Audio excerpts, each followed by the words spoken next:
tell you, you have a great church. Byron and Jana and your whole staff is a wonderful staff. You are blessed. Becky and I joined about a month or two ago. We've only been here a couple of times because I've been speaking, but we love this church. And the reason we came to this church was because of the community. You guys love to sing. You greet people. You're loving. And that's what people are looking for in a church. Don't stop. Don't stop. Let God continue to use you in this church, all right? You're going to reach the world for people. Now, I'm going to be talking about being kidnapped in Budapest, Hungary. I was kidnapped in 1998 by the mafia in Hungary.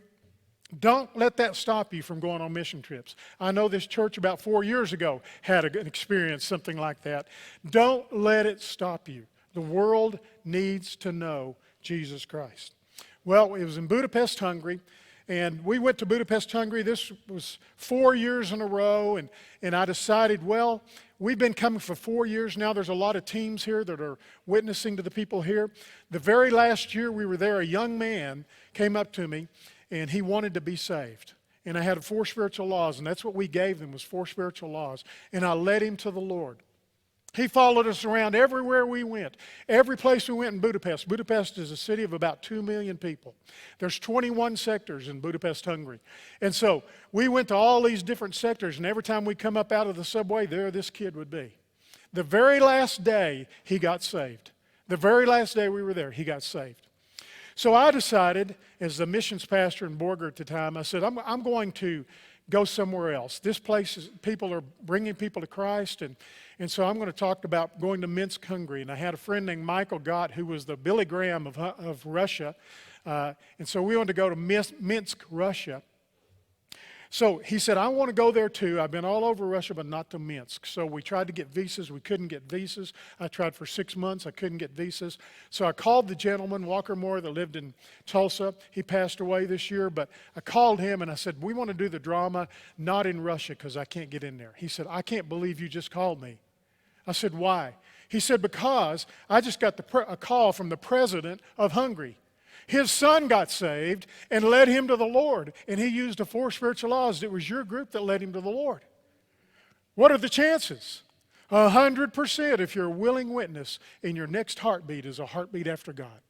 That's the kind of heartbeat we ought to all have as Christians. You don't just come to church on Sunday morning. It's through the week. It's in your job. It's in your school. It's with your friends. It's with your family that we need to be telling people about Jesus Christ, and God will change the world.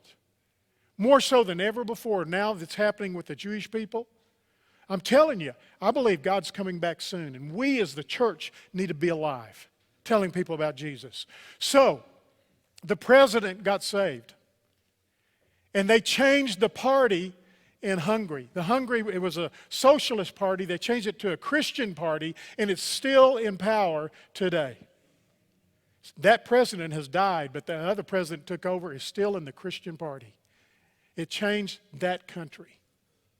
But we went to Budapest. So the president wanted us to come back to do it for the parliament and do for other things. So we went back to Budapest, Hungary, took the drama. I took the kids all over Budapest. I'd been going there. This was the 5th year, so I knew Budapest well. We went all over Budapest and did the drama. My daughter, when we were downtown, there's a place called Váci Street.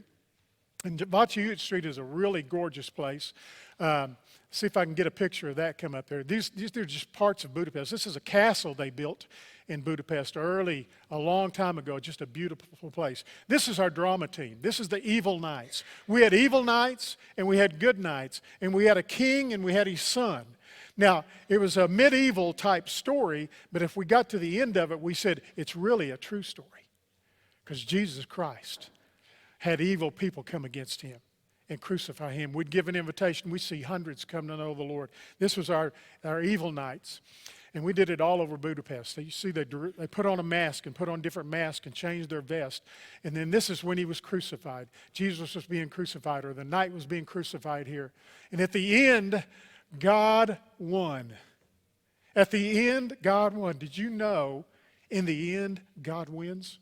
He wins. Don't feel defeated. He wins. So we did the drama everywhere, and we were downtown on Váci Street, And my daughter saw this doll. She said, I want this doll, Dad. And I said, that's great. Let's finish the drama and everything. We'll come back and get it if we get time. She said, okay. So we finished the drama. I sent the whole team back to Borger, and I went to Russia. And I stayed in Russia for another 2 weeks by myself. I took $10,000 with me on my person. It's not a good thing to do, but I did it. And we started building a church there in Russia. This church is still there in Nimchevka. It's just south of this area right here, about 20 blocks, something like that. This is the church that was being built, and we helped build it. I'm back on the back in the yellow shirt. I know it doesn't look like me at all, but there I am.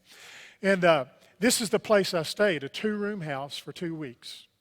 Then I came back to Budapest, Hungary, and this is part of Váci Street right here. I'm coming up out of the subway, and I said, I'm going to go get that doll for my daughter. So I went down Váci Street and walked down this street and went down quite a ways, and I found the doll, and it was $40, and I only had about $60 on me, period. I'd running out of money by the time I was at the end of this 4-week trip. And so I said, I'm going to go down to the river and see if the river market happens to have it. And you can see where all the lights are on the bottom left. To the far is the river, and that's about 6 or 8 blocks. And there is a place out there that sells a lot of stuff on the river, a market. And I said, I'm going to get the doll there if I can find it. And I went to this place right here, and I found the doll for $10 cheaper. Somebody said, you got kidnapped for $10. Yeah, I guess I did. But so I found the doll, but I said, I'm going to leave the doll there. And I'm going to go eat, and then I'll come back and get the doll, because I didn't want to be dragging the doll around everywhere I went in stores and stuff. And, you know, a guy with a doll, it's kind of like a guy carrying his wife's purse. But so I said, I'm going to find a restaurant. So I went down there by the river, and I found this restaurant, and there was a bench, and there was a little girl sitting on this bench, and she was playing with a doll. And her mother was standing there in a white shirt and black pants, and I said, Restaurante, idri. And she goes, yes, restaurant. And spoke just a little bit of English. She understood restaurant. And I said, good, well, I want to eat here. So she took me inside. And as we went inside, it was really dark. This is not as dark as it was. It was 6 o'clock at night, and my eyes, I couldn't see anything. All I could see was her white shirt, and I started following her through the restaurant. She took me to the back wall. There was a bench there and a table, and she set me down. And I couldn't even see where I just had to kind of handle stuff to sit down. And I sat down, and she said, would you like a drink? And I go, Igen, Coca-Cola. Yes, Coca-Cola. So she left, and as she left, a girl came and sat down beside me. And I didn't see anybody in there. I couldn't see anybody in there at all. And this girl came and sat beside me, and she started speaking English. And she said, are you from America? She goes, yes, I speak English. I said, great. And what do you do? And all this kind of stuff. And she started asking questions, and I got kind of shy about answering them. Because right at that moment, I felt like I probably need to leave. Because we had heard in the 5 years we were going there were restaurants that were mafia owned. And I think I had just walked into it. And so I would answer some questions, but I didn't answer a whole lot of the questions. And then the girl came out with a drink, and she set it in front of me. And I poured the drink in there, and I started to drink it, and it was a beer. And I said, Nim, Coca-Cola, Coca-Cola. And in Europe, if you get ice, they give you 2 cubes. That's all you get in Europe. They give you 2 cubes. So I had my 2 cubes of ice and a beer, and I said, no, Coca-Cola, I want Coca-Cola. And here comes a man out. If I can get this to change, there he is. This looks like him. Now, I've got pictures of mafia that are actually mafia in Hungary, and I put them on this presentation, but these aren't actually the men. Some of them may be in some of the pictures. This isn't actually the man. But he had this cap on and a suit on. He says, problem, and that's about the only English he knew, problem. And I go, yes, problem. Coca-Cola, nim beer. And I said, just bring me the ticket. And so he brought me the ticket, and the ticket was for 92,580 forint. That's $600 in American money. I only had $60 on me. I said, nim. And I took out a 20 in their money, and I put it down there. I said, that's enough. And I got up, and he slammed me back down. Pretty soon, here came another guy out. I don't think I mentioned there was another girl that came and sat beside me. So I had a girl on each side and had 2 men standing there. Said, you're going to pay the bill. I said, I don't have the money to pay the bill. And this girl says, all Americans have money. I said, I don't have any money. I've been to Russia. I've spent all my money. That's why I just got a Coke. She said, you have credit card. You have credit card. I said, no, I have no credit card with me. She goes, you have credit card in hotel. We go to hotel. And I said, no. And I gave the rest of the money to him. There went Amy's doll money. And I said, well, I'm going. And I got up. They shoved me down again. And here came another guy. This was a taxi driver. So there's two guys, this guy and another guy. And they said, we're going to go to your hotel. And so I was thinking, okay, I've got to escape. I've got to escape. And the only way I knew to escape was as soon as I got to the door, I would run out and I'd run into Budapest. And I knew Budapest pretty well. And I'd go down to the subway and I'd get on the very first subway, no matter which way it was going or where it was going. Sometimes they waited a long time, but there's always one that's leaving somewhere. And so I was going to jump on that subway and run. But as I did, they took me outside. And there were some other guys waiting for me out there. These aren't the guys, but they were waiting for me. They looked a lot like this. And they threw me in the taxi. One guy had already gotten in. They threw me in. The girl that spoke English sat next to me, and two more guys sat in the front. So they said, we're going to hotel. Where's your hotel? So I'm blocked in there. I said, I don't know. I've never walked it or driven it from here. I go by the subway. What subway entrance is it at your hotel? And I did know the name of that. So I told them.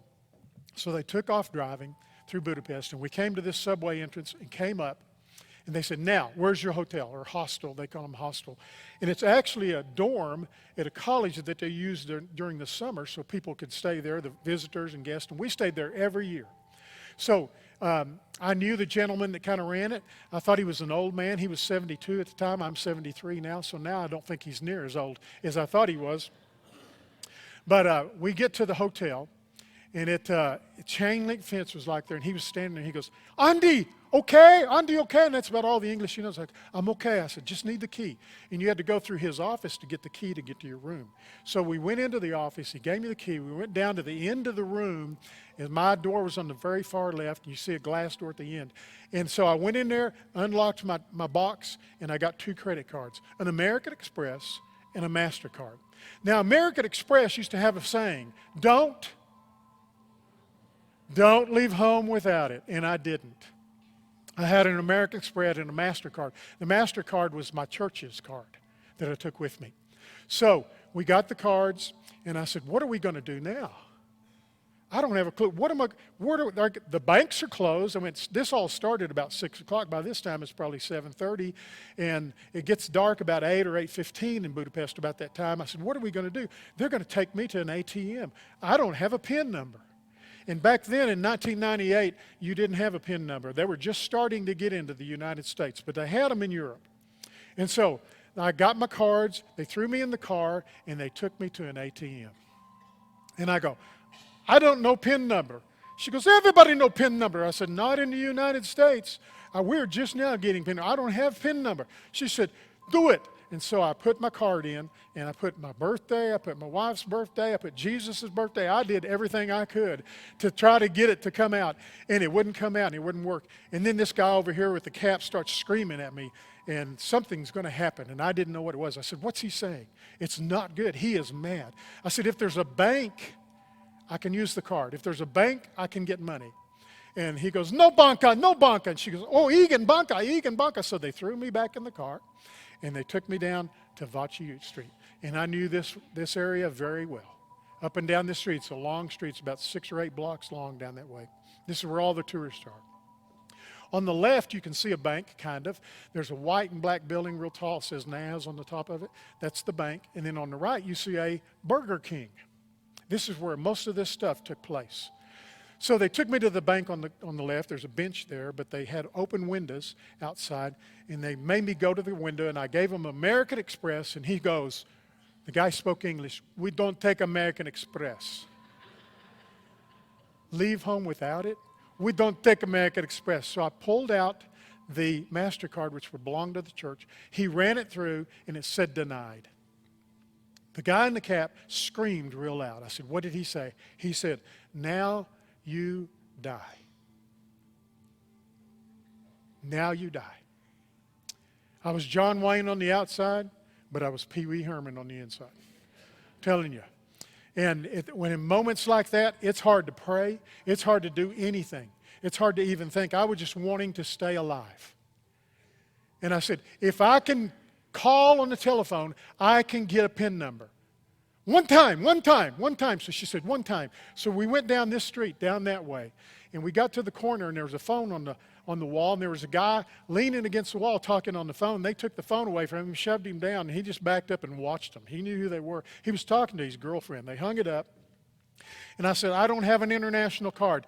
The guy in the cap said, international card. He put it here. By this time, it had grown to about 8 or 10 men and some girls and stuff that had come along with us. And these were all mafia people with us.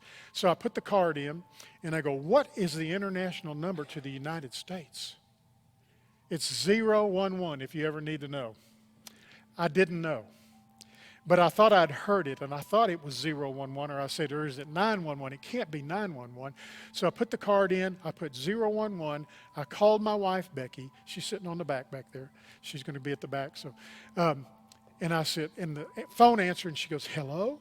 And I had never called her internationally. She'd never called me internationally. I've been to 49 countries. We never called each other. We send each other emails or whatever, but we never called. She said, why are you calling us? I said, well, I got real close to the phone, and I said, I've been kidnapped. I said, but I'm going to be okay. She goes, what? I said, I've been kidnapped. I said, do you know our PIN number? She goes, no, I don't.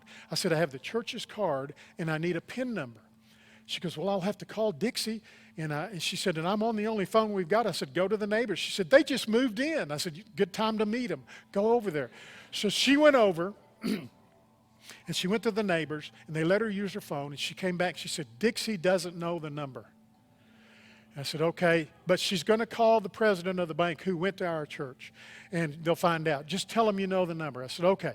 So we went back to the bank, went down there, went back to the bank, and it didn't work again. I said, if I can just make another phone call, I can get it. They told me they're trying to get it, but try the card again. They go, okay, one more. So we went down to the square off of Vachute Street, and there wasn't hardly anybody there anymore, and this is the square of Vachute. They threw me in the phone booth. And so I used the card, and I called Becky again, and I said, listen, did you find the number? She goes, the president said the card will be good. Try it again. I said, what about a Western Union? I said, see if there's a Western Union here. Can you call and see if there's a Western Union? And I think I'd asked her that the time before, and she said, well, I called, and there's only one Western Union in all of Budapest, and it closed at 6 o'clock. And I went, oh, great. She goes, but there is one. I said, where is it? She goes, I don't know.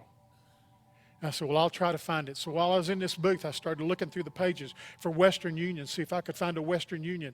And I couldn't find a Western Union, so I came out of the booth and I asked the lady, or the girl, she wasn't a lady, the girl that spoke English, I said, Western Union, you know Western Union? She goes, no Western Union. I said, oh, there's a Western Union here. Don't know Western Union. I said, there's a Western Union here, and if I can get a Western Union, I can get money. I said, I need to go back to the bank. So they took me back to the bank. We went to the bank, and the card didn't work again. It was declined. And I said, I'm in trouble. The card wasn't good because we had children's ministry had used it and used $1,000 for their children's ministry the week before. So that was the limit on the card, and it wouldn't work. And then I looked up above, and right above me, it said, Western Union, fastest way to send money. What are the chances? 100%. If you're a willing witness and your next heartbeat is a heartbeat after God. And I said, is Western Union open? And the guy said, yes, it's the bank I'd been going to. And I said, give me a paper. He gave me a paper. I got down to the bottom, and there's an MCLH number you have to have. If anybody's ever used Western Union, I had never used it at that point, but I was learning. And I said, what's the MCHL number? He goes, you have to have that number from the person that's sending you the money. And I'm going, of course you do. And I put a number in there. I said, send it through. And he sent it through, and it's declined. This guy starts screaming, now you die, now you die. And I grabbed the girl by the head. By this time, we weren't friendly anymore. And I threw her head down by the window, and I said, tell her, if I get the number, will you give me the money? And he goes, yes. And she goes, one more phone call, one more. I'm in charge. We'll make one more phone call, and that's it. And I thought the guy in the cap was in charge this whole time. So we went back to the phone, I thought. They took me down Vachute Street. We turned and we started going down towards the river. I knew everything was closed by then. This is about 9:30 or 10, everything's closing down. And I thought, this doesn't look good. They're taking me down dark streets. And I looked down at the end of the street, and here was a guy, looked just like this, had a white T-shirt on, long black hair, and he had muscles. And I said, he's the guy that's going to kill me. He's the guy that's going to kill me. He's going to throw me in the Danube River. And so they're talking to him as they're getting closer, and they're about from me to here, the screen right there, and they're talking to him, and finally he points over to his right like this. And there's a telephone booth. I go, okay, I've got another chance. They put me in there. I'm going really quickly because I know we're running out of time. But put me in the telephone booth. And I said, Becky, I need a number for Western Union. So she called Western Union. By this time, about 70 or 80 people were in our house praying, making phone calls. We had senators. We had lawyers. We had preachers. We even had deacons in there calling and stuff. And they were in there, and they were making phone calls and stuff. And I heard them all in there, and she said, they won't give me the money. I have to go down there. And I heard this voice go, give me the phone. And I know that voice from anywhere. His name was Michael. He and his wife, my wife, had been counseling them. They had had marriage problems. He had been a drug addict, and I was counseling him. My wife was counseling his wife. And man, they got saved, and their life got turned around. They're doing great still to this day. They're some of our best friends. Give me the phone. He said, Judith, give the man the money. I said, he's not going to get this money. Okay, 498-462. He had this real Texas voice, and I start writing it on my hand. I get a pen from the guy, and I hope I'm not sweating enough that it will stay on there. And Becky comes on. It's 496. I said, I've got it, 685-290. Yes. I said, who was that? Was that Michael? Yeah, it was Michael. She works for him. It's his secretary. What are the chances?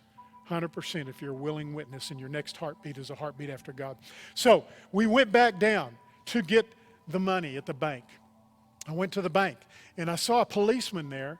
And as we're walking towards the bank, I've got him highlighted in this picture. As we're walking towards the bank, we're about 15 or 20 feet away from them. They're all talking, but they're all still around me. They're not looking at me.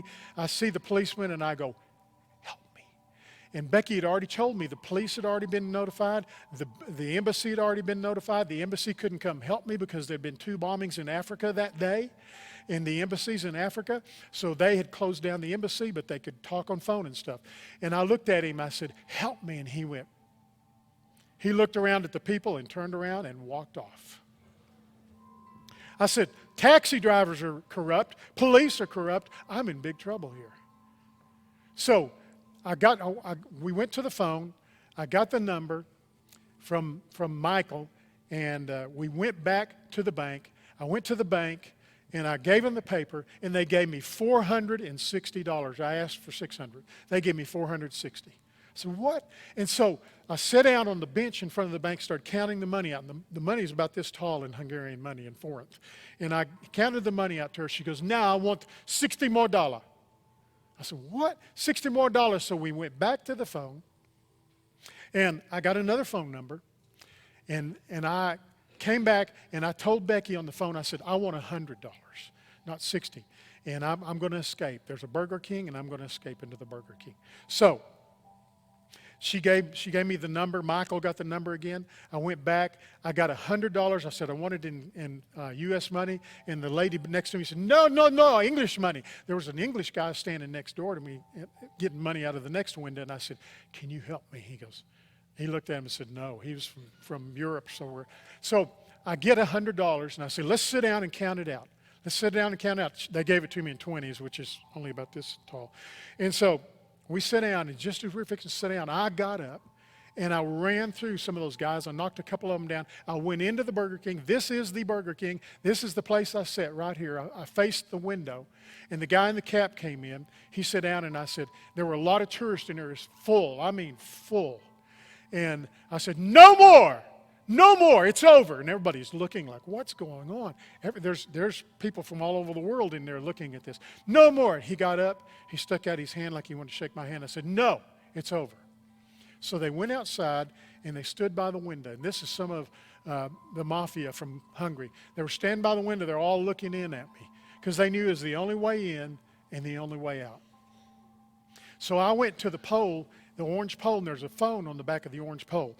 And I said, anyone here speak English? And the lady from back behind the counter said, yes, I speak English. I said, can you call the police? I've been robbed. I made my story short to her. So she called. She goes, okay, you need to go to police station. I said, no, no, no, no. They need to come here. And so she called again, and pretty soon the police came, and they pulled up right on the sidewalk, their car, and everybody scattered. Everybody in the Burger King were watching, seeing what's happened. 3 police people came in, 2 men and a woman. They started asking questions. I had the lady behind the counter interpret. None of them spoke English at all. They didn't even know to say hi or anything.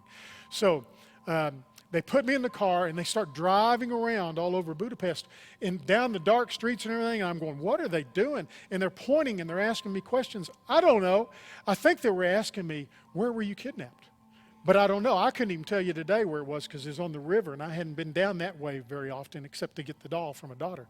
And so finally, they started down a one-way street, and all the cars are facing us, and I could see a little sign on the right, and it was swinging, and it had a little light bulb above it. It said, Policia.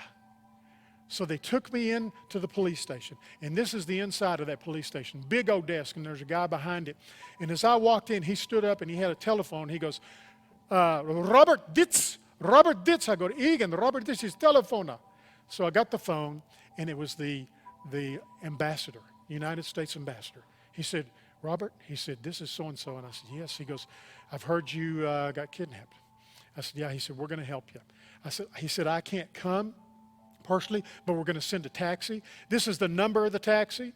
The man that's in the taxi is going to be in all black. He's going to come in and get you. He's going to call your name, and here's his name. So he'll tell you his name as well and your name. Don't tell him anything to make sure it's him. So I went out to the lobby. All of them were watching porn in there, a lot of the people that had been arrested in one room. So I went to the very front room and watched out on the street. And I finally saw a taxi pull up. And I looked out, and the number was right.